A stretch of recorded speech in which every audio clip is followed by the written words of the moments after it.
Right. Thank you, everyone. Now we are in the time for handover between the Europe-Africa region to the Americas. We are bright and early, and so we have a lot of people from Americas joining us right now. And I also want to take this opportunity to thank all the IPOs have been supporting this like marathon events throughout the days. That's very quite a technical challenge, and thanks Beth and Eleanor, Paul, as well as Branny, and also other colleagues from the WMO for doing this. Thank you. And I want to invite Helene up first to just do some closing remarks for the Europe and Africa region. Hello again. Thank you. I'll give some closing remarks just in my perspective as the CMIP co-chair. I joined this morning. We started with the end of the panel from the Asia Oceania hub, and then moved into the closing and opening. So here we are again.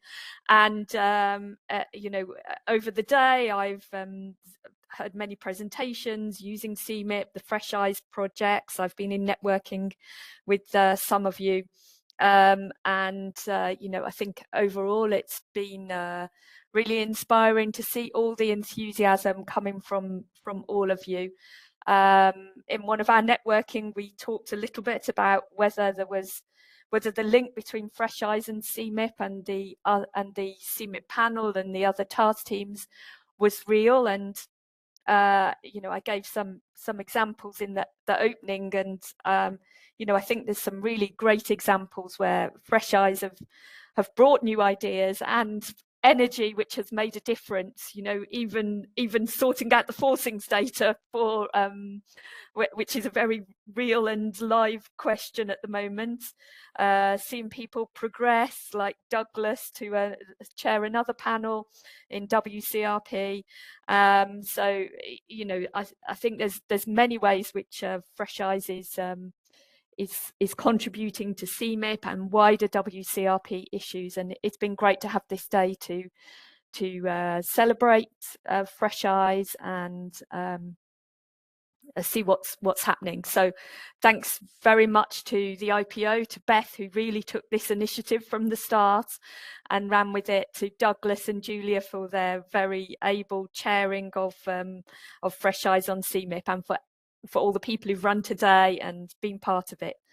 I think that's enough for me to say. And if I didn't say thank you to you, and I should have done, then sorry. Thank you to everybody.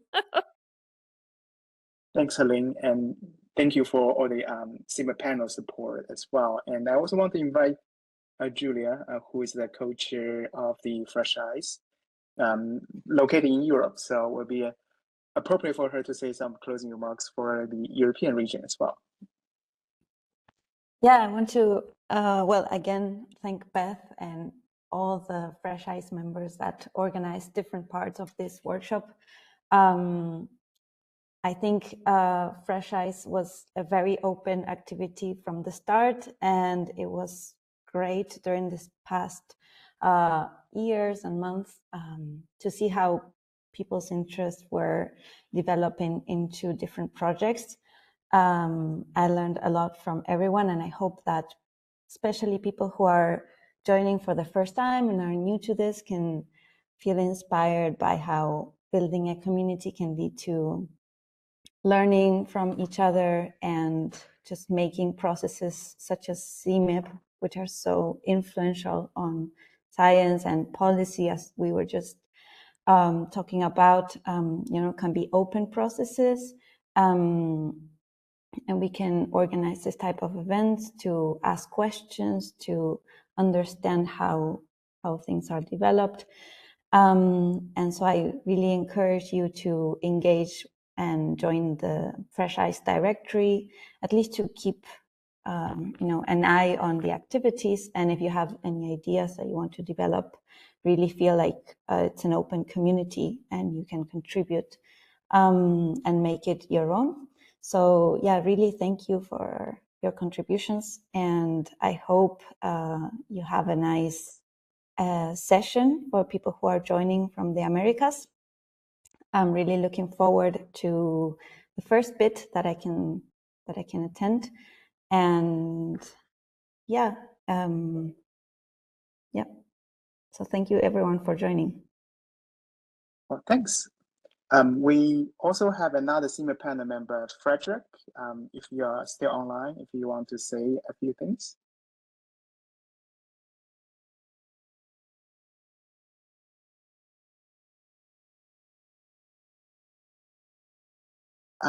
We can circle back if you are joining us later again. Next, I want to invite Beth from CMIP IPO to give people an overview of the CMIP and WCRP in general. So for those people who are new to CMIP as well as the WCRP, this is an opportunity for you to learn a bit more about the relationship and the ongoing activities. Beth. Yeah, thank you, Douglas.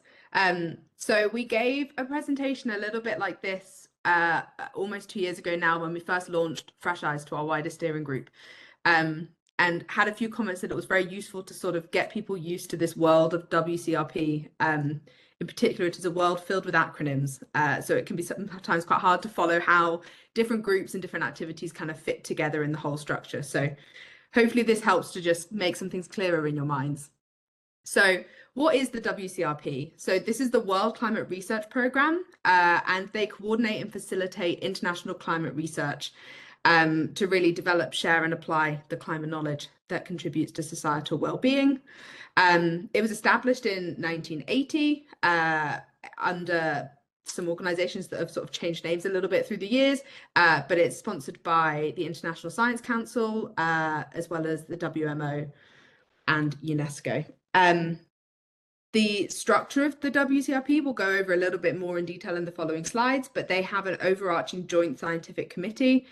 There's also core projects, there's lighthouse activities, there's the academy, and a number of additional ongoing activities. And all of these activities are supported by the WCRP Secretariat, as well as other international project officers and support units like the CMIP IPO. So just firstly, a quick note on the WCRP Academy. This is a slightly newer group within the WCRP world, and this is really, their aim is to be a hub for climate science education. So the main goal of the Academy is to really connect training providers with the people who are wanting to do the training. So they have on their website, which is continually developing, like a database kind of filled with a number of different training opportunities in climate science, held both in person and online around the world. So if you're ever looking for any sort of training, be sure to check there. Their goals are that the trainings are diverse, interdisciplinary and accessible. And the hope for the Academy is to really help with building a global community, and it should be suitable for all career stages. It should help with things like networking, mentoring, as well as lifelong learning. So to dive a little bit more into the WCRP organizational structure, there's a lot going on in this diagram, and I won't read all of it out. But as I mentioned, this is all kind of overarched by the Joint Scientific Committee, and supported by the WCRP Secretariat. So you might hear these terms on the left-hand side quite a lot. So the WCRP core projects are kind of enduring research communities within climate science. You may have heard of some of these, either through WCRP links or through other avenues. So there is APARC, the Atmospheric Processes and Their Role in Climate, which used to be called SPARC. There's also Climate and Cryosphere, CLIC, Climate and Ocean Variability, Predictability and Change, which is CLIVAR. There's Earth System Modelling and Observations, ESMO, and that's where the core project that CMIP sits within. There's Global Energy and Water Exchanges, GWEX, and Regional Information for Society, which is RIFS, and that's where the Project Cordex sits within as well. So ESMO and RIFS here are two newer core projects, but the other ones have existed for a few decades now. So the other term you might hear is lighthouse activities, and the idea of these is that they are major experiments, high-level projects, or infrastructure building blocks, and they're critically important for addressing WCRP research priorities and objectives. So you may have heard of some of these. So we've got things like digital alerts. There's My Climate Risk, Safe Landing Climates, as well as some others, which you can see in this list. And all of this information is available on the WCRP website. And finally, you may hear talk of secretariats and project officers and IPOs. And so these are basically staff support units who are hired to help coordinate and support these different WCRP projects and activities. So we're just going to kind of zoom into this structure again a little bit more. So as I said, we sit within the ESMO community. So this is now the organizational structure of ESMO. I apologize, this is not the last organizational structure diagram you will see. But so ESMO core project was created to coordinate, advance and facilitate all modeling, data assimilation and observational activities within the WCRP. So as with many of the core projects, they're driven by a scientific steering group or SSG, sorry. And they're responsible for guiding the overall scientific strategy of ESMO. And ESMO then is kind of comprised of 4 main working groups, which are contributing to that mission. You may have heard of some of these, you also may not. So WGCM is the working group of coupled modeling, and that's the working group, again, that CMIP sits within. We've also got WGSIP, which is on subseasonal to interdecadal prediction, WGNI, which is the working group on numerical experimentation, and WGORC, which is a newer working group, which is called the Working Group on Observations for Research in Climate. And Douglas, who introduced this session, is one of the newly announced co-chairs of that working group. So to zoom in even further, this is the section that I said that CMIP fits within. And now I promise this is the last organizational diagram you'll see. But so this is kind of how we visualize our CMIP community. So we've got the CMIP IPO, and we help to just try and coordinate everything that's going on, basically. And CMIP is then governed by the CMIP panel, who are responsible for the experimental design and associated requirements of CMIP, as well as the WIP, or the WGCM infrastructure panel, who are responsible for the data infrastructure for CMIP, as well as other WGCM activities. We have within CMIP, we obviously have our Fresh Eyes on CMIP community as a really big working group. We also have a number of task teams that over the past couple of years have really driven forward the definition of CMIP 7. And we also work together with impacts and adaptation groups such as the VIAX Advisory Board and EasyMIP, as well as Scenario MIP. And then our community obviously also includes all of the MIPs, modeling centers, data nodes, forcing dataset providers, the ESGF community, the Obs4MIPS community. There's a really big group of people around the world that are contributing to CMIP every year.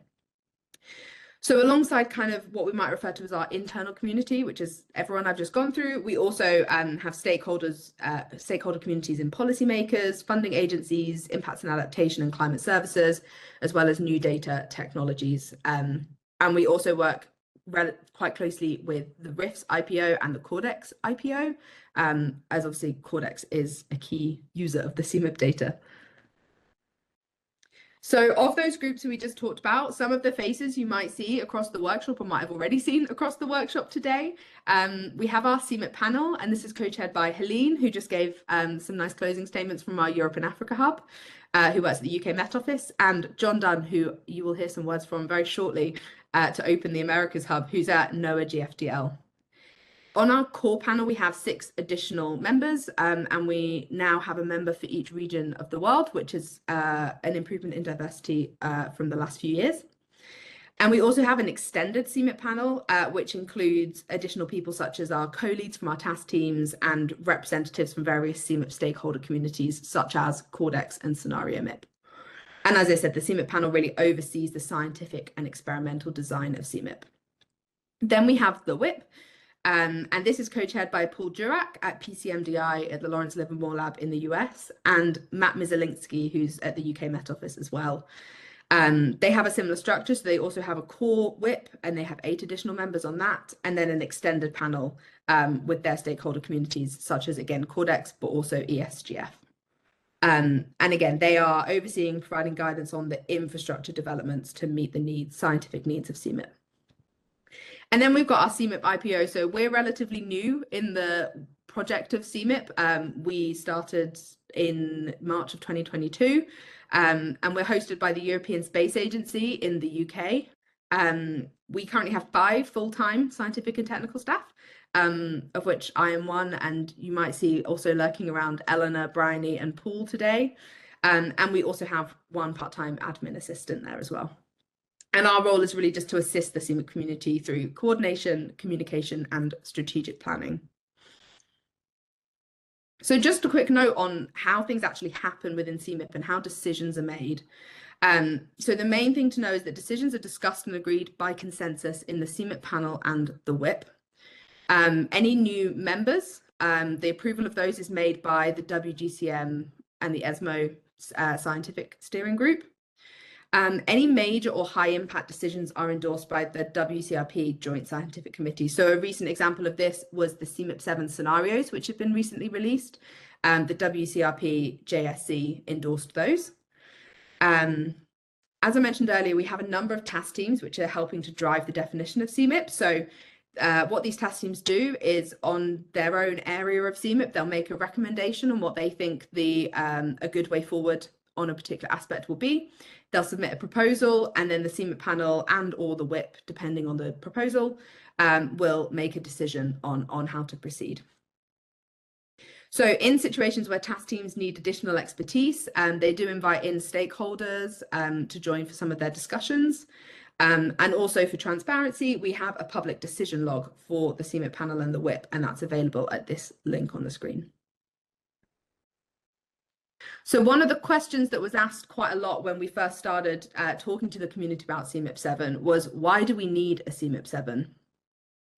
So 4 of the key ways that CMIP 7 will help the community is firstly to deliver to IPCC and climate scenarios. This includes ensemble spread for predictions, new scenarios, and updated historical forcings for attribution studies. So for example, the current set of forcings from CMIP 6 end in, I believe the present day ends in 2014. Obviously we're quite moved on from that now, so we really need those updated forcings and scenarios. A second reason is obviously to improve process understanding as the models improve. So an example here is emergent properties, which we had a really nice presentation on earlier. There's also the identification of these black swan events from large ensembles.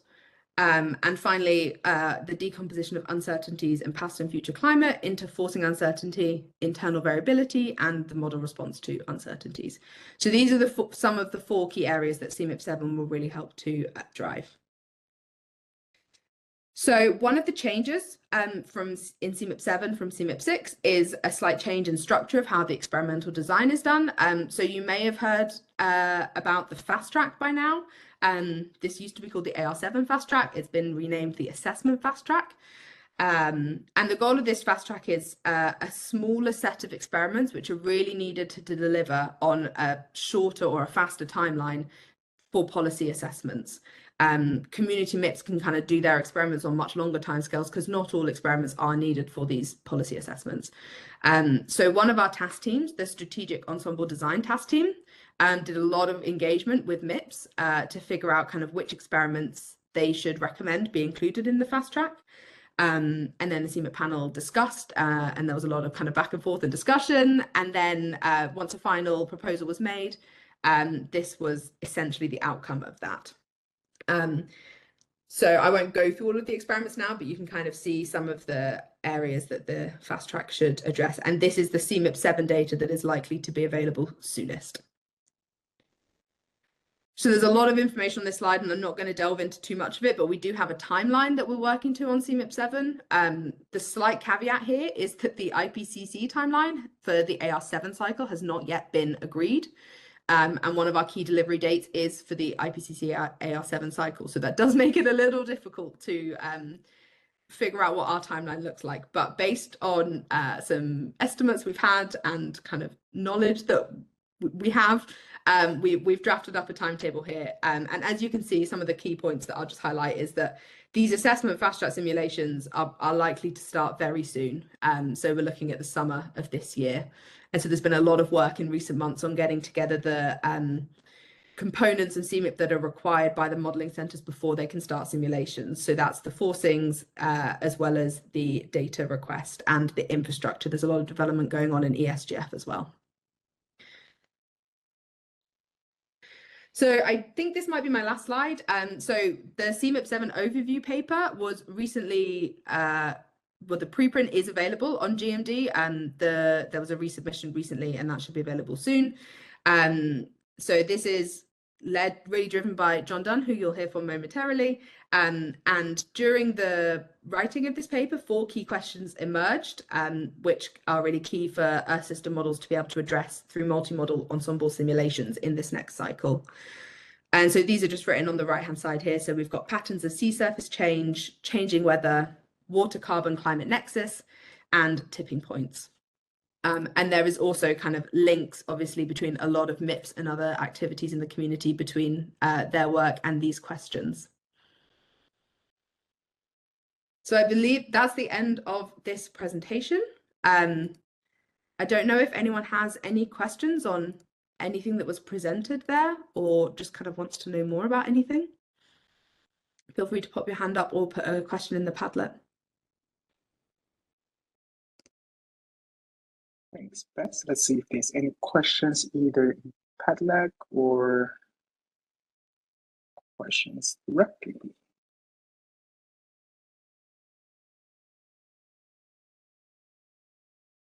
I don't see anything yet.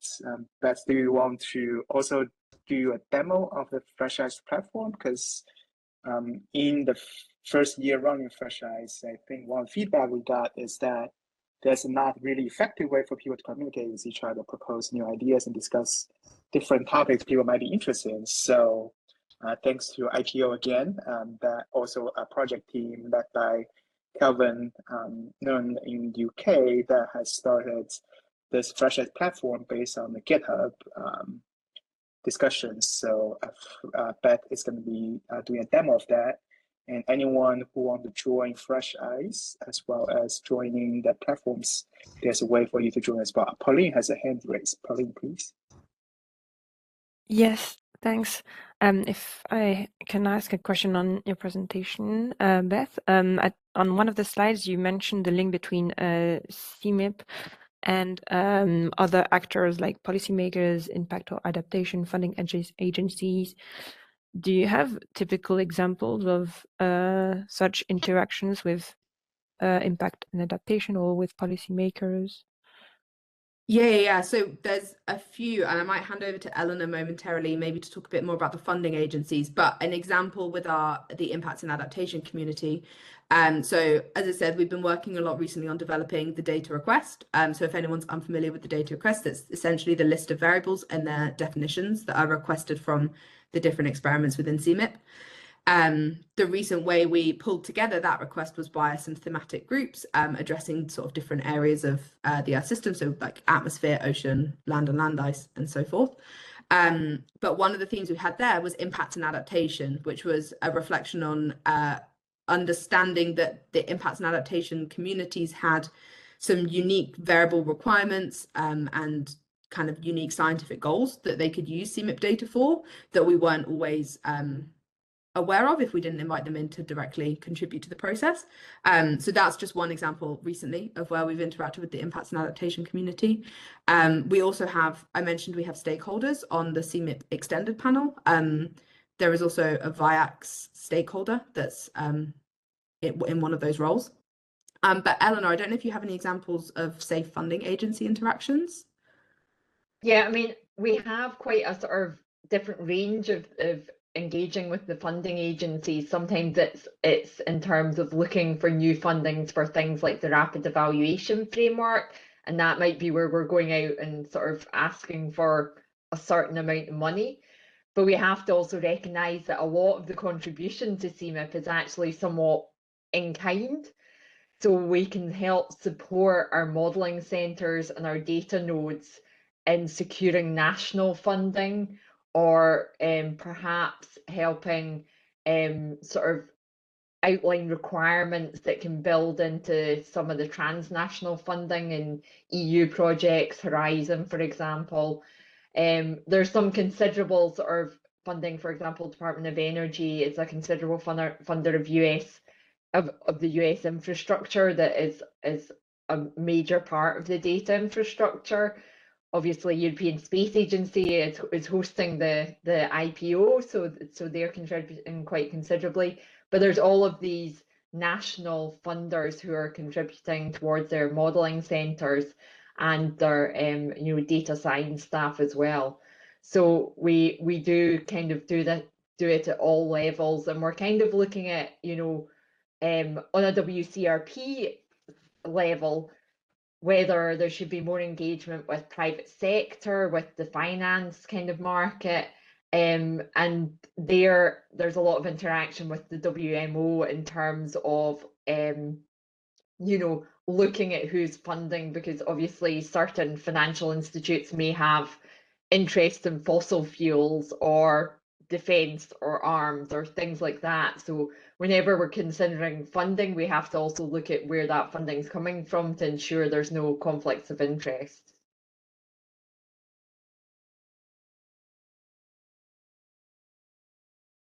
Thanks a lot. Nice. Thanks, Pauline. Right. If no more other questions, maybe we can move to a demo of that. Yeah, so sorry, you are stuck with me just a little bit longer. So as Douglas just introduced, following kind of feedback after the first year of Fresh Eyes, it was really identified that it was kind of sometimes a struggle to engage across the different groups, or to meet people that aren't necessarily directly working on a project that you're working on. And so Kelvin really spearheaded this idea of creating a platform where people can interact online and discuss online, and maybe get support in different areas. So, and it's huge thanks to Kelvin also for these slides. So why is a platform needed? So, a big thing with ECRs is that people regularly feel like they're working alone on a lot of their work, which can feel quite isolating. People are often getting stuck in trying to understand and navigate CMIP data, and they really struggle to find the collaborations they need. And so it was identified that a way to address this is to really build a community together. And so, yeah, the motivation here was to create an effective communication platform for members to connect and collaborate. And by expanding these connections, the hope is that Fresh Eyes members can engage early career researchers in various projects that better align with their skills and interests. And hopefully this is going to really leverage that unique strength of Fresh Eyes, which is people from all over the world with very different, diverse backgrounds, career stages, perspectives, and experiences. And hopefully it will lead to a more inclusive and innovative Fresh Eyes community. So the kind of 5 pillars of the Fresh Eyes platform here are that it's a space for brainstorming, a space for networking, a space for knowledge archive, a space for support, and a space for resources. So firstly, it's a brainstorming platform where people can co-develop projects together. So someone can go, I've got an idea for something that I think Fresh Eyes could have a project on, but I have no idea who wants to do this with me.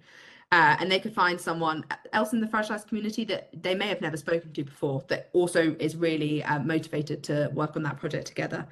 And hopefully this will help to support CMIP activities as well as addressing issues that arise in CMIP. It's also a networking platform where members of Fresh Eyes can interact with each other, share experience, learn from one another. It's a place for knowledge archive where kind of either Fresh Eyes or even more broadly CMIP related documentation and project records can be found. So a great example of this will be, a lot of the materials from today are likely to be shared on the Fresh Eyes platform. So people that weren't a member of Fresh Eyes on this date can access those really easily in the future and find the information they need. It's also a support platform, so it can support existing Fresh Eyes projects as well as upcoming ones. So examples are one of the projects we've heard from earlier today has got a survey that they want to share more widely with the Fresh Eyes. So it's a place where things like that could be put for all to see without clogging up everyone's inbox all of the time, as well as a place for kind of personal and professional development with your peers. And finally, a resource exchange platform where people can share information about training, workshops, seminars, opportunities, and everything to the community. So what can a Fresh Eyes member expect from the platform? There'll be discussions on a wide range of topics relevant to different aspects of climate science. So there might be things such as how to climate science or how to not academia, as well as maybe some more specific things. But crucially, basically, if there's something on your mind that you want to discuss with other early career researchers working on CMIP relevant topics, this would be the perfect place to share and explore it. It can also be a space for community building and mentorship, so people can connect with experienced scientists for skill development, mentoring, guidance, and foster knowledge transfer. It could transform blue sky science into actionable science. For example, guidance on how to translate CMIP findings into policy relevant insights or climate communication, as well as maybe doing things such as member spotlights for highlighting people's personal and professional achievements on the platform. So just a quick look at what this looks like. This is kind of the homepage as you open the platform. So as Douglas mentioned, we're hosting this on GitHub and on GitHub discussions. So when you first load it up, this is what you'll see. There are some community guidelines and a code of conduct that we require everyone to agree to adhere to. This is strongly based on the WCRP code of conduct, which basically just says, please respect everybody on the platform. There's a space for announcements, so things like being able to find a quick link to how you can propose a project or who are the members of a current project, as well as a quick link to that code of conduct. You can see here the current discussions. So we kind of, as a trial run, did a lot of our organization of this workshop on the platform. So you can kind of see here some of the discussions we had, say, on the panel discussion sessions or the science talk sessions. And it was a really effective way, I think, for all of us to contribute to the organization in our own times. You can see here there's a button where you can start your own new discussion, and discussions are sorted into categories. So we've got a list of kind of our suggested starting categories. So there's a category for every project that exists within Fresh Eyes, as well as some more kind of higher level general ones. But we're also very open to new ideas and suggestions. So it's just a couple of QR codes here. Just a word of warning, I think if you scan the top one and you're not already a member of the platform, you actually won't be able to read the code of conduct, but fear not, you will be able to read it before you actually join when we send out the invite email.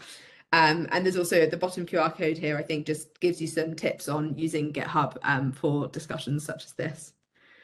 So I'll just end with to dangle a carrot in front of all of you. The Fresh Eyes platform is going to be opened to all Fresh Eyes directory members very, very soon. To gain access to the platform, you will need to be a Fresh Eyes member. So you can scan the QR code here to join Fresh Eyes. We'll also share this joining link again a few times during the session. But thank you, and we're really looking forward to kind of moving into this next phase of Fresh Eyes with an online platform where we can all connect together.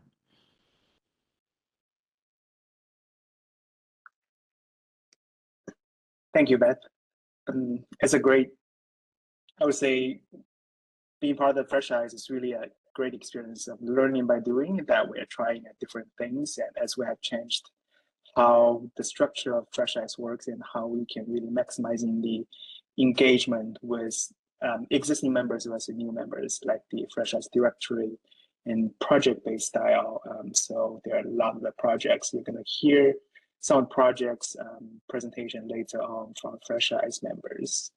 And I also want to mention that I was recently at another ESMO meeting, and somebody was mentioning if CMIP is doing it, maybe we should do it as well. So I think that's a huge kudos to all those IPO staff working on things and making things much more efficient on the things that we have been doing.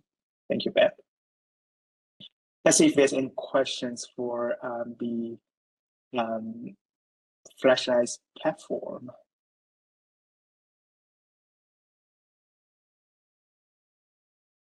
Pauline, have you got a new question, or is that a legacy hand from before?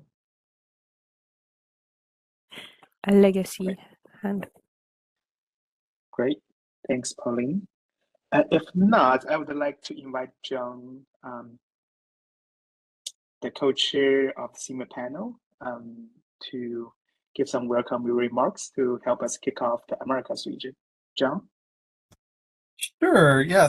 Thanks very much, Beth and Douglas, for spearheading this. And as the third phase of this Round the World, we're going to start off with the this networking, science and policy by Simon Clark, and then some science talks from Yu Zhang, Vivek Arora, and Paula Arias, and then moving into different projects in the Fresh Eyes with the data use statistics, model bias, the data request, and responsible use of CMIP data. And then after a break, some practical sessions with coding in GitHub Copilot, powerful presenting, and ESM Val tool.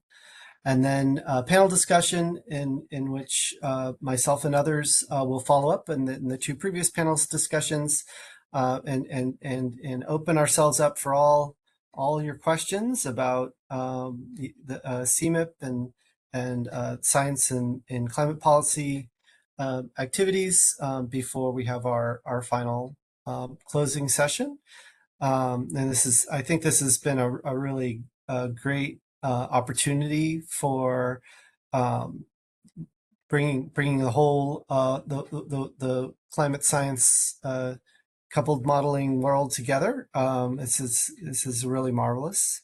I'm very appreciative of everyone's contributions, and hope that we can inspire folks with the next phase of CMIP 7 to improve our understanding of climate futures and to provide actionable science. With that, I think I'm ready to hand it back. Right. Thanks, John. Thanks a lot. I also should introduce myself early on. I am Doug Zorel, research scientist with North Carolina State University, also affiliated with NOAA through one of NOAA's corporate institutes. And I'm based in North Carolina within US, and I'm the co-chair for the Fresh Eyes on CMIP, and we really appreciate this opportunity to engage with the broad group on early career scientists as well as other CMIP community members. And so I want to thank all those organizing team members for this workshop that took about more than a dozen people trying to put their things together, as well as moderating and curating all those contents. And just a few housekeeping, I think the recording will be put on the YouTube after the session has concluded. And also the Padlet that has been showing up in the chat is a place where you can always ask questions and leaving comments, even for previous sessions, and find the resources that the IPO have provided in the Padlets. And welcome everyone to our America Hub. And also, I think we can maybe take 20 minutes break before the networking, because the networking is supposed to start in 20 minutes.